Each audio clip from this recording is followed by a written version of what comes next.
안녕하세요. 리치캣입니다. 날씨도 증시도 많이 덥습니다. 저는 지금 휴가 기간인데요. 증시 분위기는 무겁지만 저는 다소 가벼운 마음으로 영상을 올려보려고 합니다. 유튜브를 하다 보니 좀 수다쟁이가 되는 것 같아요. 혼자 할 때는 혼자 파악하고 투자하고 지나갈 일도 자꾸 구독자 여러분이 생각나고 제 나름의 스토리를 공유하고 싶어진단 말이죠. 물론 전문가가 아니기에 정확한 정보를 드릴 수가 없는데도 말이에요. 혹시 잘못된 정보나 분위기를 조장하는 것은 아닐까 걱정이 되면서도 그래도 제가 이런 상황을 어떻게 바라보고 대처하는지 알려드리고 싶은 마음이 들기도 해서 이렇게 수다스러운 내용을 올려봅니다. 월요일 증시가 많이 하락했어요. 다들 많이 놀라셨나요? 아니면 저처럼 신나게 매수하셨나요? 그날 저는 휴가차 어디로 이동을 하며 운전 중이었는데 휴게소에 잠시 들러 쉬면서 시황을 확인하고는 추가 매수를 했습니다. 거래 시간을 확인해 보니 거의 최저점에서 운이 좋게 매수를 했더라고요. 의도한 것은 아니었고 하락장에 추가 매수하려고 마음먹고 있기도 했고 배당금 들어온 현금이 있었기에 가능했습니다. 그런데 제가 하락장에서도 추매를 할 수 있었던 결정적인 이유가 있었어요. 오늘은 그 이야기를 좀 해보려고 합니다. 저는 장거리 운전을 할 때에는 주로 경제 뉴스를 듣습니다. 지루할 것 같은 뉴스가 저에게는 오히려 졸음도 방지되고 집중력이 높아져 내용도 귀에 쏙쏙 잘 들어오더라고요. 연일 증시가 하락하는 분위기에서 내가 모르는 어떤 악재라도 있나 싶어 휴가 떠나는 길에 운전하며 경제 뉴스를 들었습니다. 뉴스를 들어본 결과 전문가들이 찾아낸 이유들이 다행이라고 해야 할까요? 이미 제가 어느 정도 예상한 범위 내의 것들이더라고요. 미국 대선 변수, 중동 갈등, 엔캐리 청산, 금리 이슈, 경기 침체 예상 및 장기화 등등. 그 이유 중 제가 가장 심각한 악재라고 생각하는 것은 그래봤자 경기 침체 장기화였거든요. 내가 어느 정도 예상했던 범위 안의 내용들이네. 이런 이유의 하락이라면 배당 투자로는 감당할 수 있겠다라는 생각이 들더라고요. 휴게소에 들러 다시 한 번 더 꼼꼼하게 뉴스와 정보를 취합했고 확신했습니다. 그래, 더 사자. 제가 얼마 전 영상에서 간단하게 언급하고 지나간 말이 있어요. 하락장이 오면 전문가들이 이러저러한 이유를 찾아내긴 하지만 결국엔 그냥 올 것이 온 것뿐이다 라는 말이요. 물론 제 투자 경력이 긴 것은 아니지만 참 다양한 증시를 경험했습니다. 이번에도 뉴스로 전문가들의 여러 분석을 확인하다가 갑자기 문득 정말 갑자기 이거 이전에도 있었던 일 같은데 하는 생각이 스치고 지나갔어요. 2020년과 2022년 폭락과 하락장 때 그리고 미 대선을 앞두고 증시가 요동칠 때 전문가들은 늘 언제나 후행적으로 수많은 이유를 억지스럽게 찾아냈어요. 왜냐하면 그래야 고객과 상사들에게 설명할 수가 있고 뉴스거리도 나오고 본인들이 전문가라는 말을 들으니까요. 오해하지 마세요. 전문가분들을 비하하는 것이 아닙니다. 그들도 이렇게 말해요. 본인들은 후행적으로 이유를 찾을 수밖에 없다. 똑같은 이유도 어제는 상승의 명분이 되고 오늘은 하락의 명분이 된다라고요. 매번 이럴 때면 사람들은 흔들렸고 프로그램 매도가 쏟아지고 개인들이 공포의 증시를 떠날 때 기다렸다는 듯 기관과 외국인은 싸게 사들였죠. 늘 크든 작든 하락장에서는 이런 식의 패턴이 반복되었습니다. 왜 이렇게 개인들은 매번 당할까요? 흔들릴까요?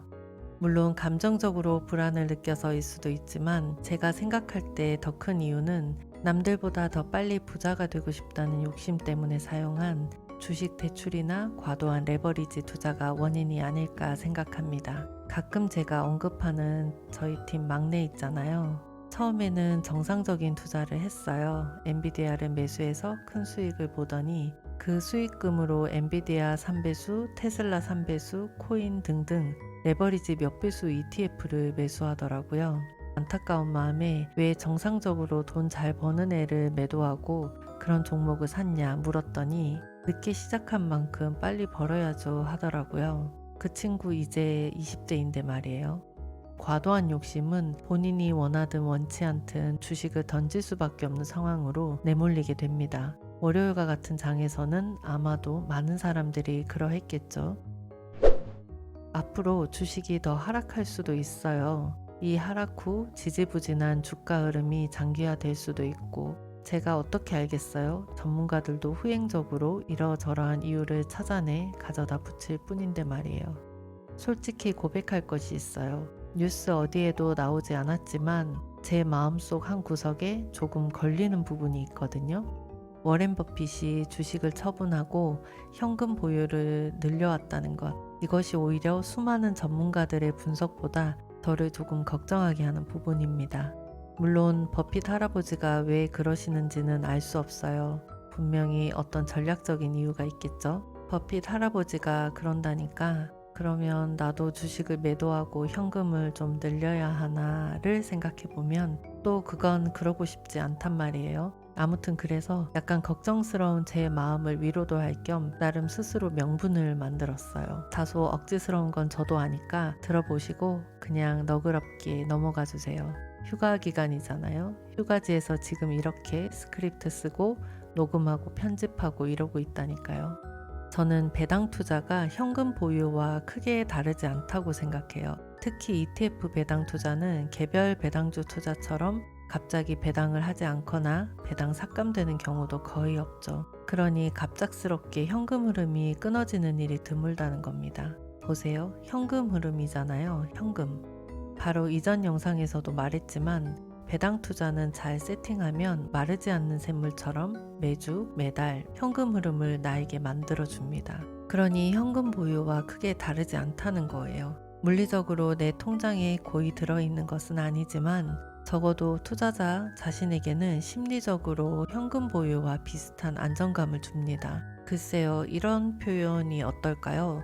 다음 주 또는 다음 달에 만기되는 적금을 가지고 있는 그런 느낌이요. 당장 현금이 내 손에 있진 않지만 생각만 해도 마음이 막 든든하고 뿌듯하잖아요. 심지어 그 만기가 계속 반복되는 거예요. 매주 또는 매월. 네, 저는 지금 매주 매월 만기되는 적금처럼 현금 보유한다 생각하고 배당주를 투자하고 있습니다. 저렴해졌으니 더 고마운 상황이고요. 버핏 할아버지와 비슷하게 현금 보유 늘리는 것이라고 뭐 그냥 배당주 살 때마다 그렇게 혼자 중얼중얼 합니다.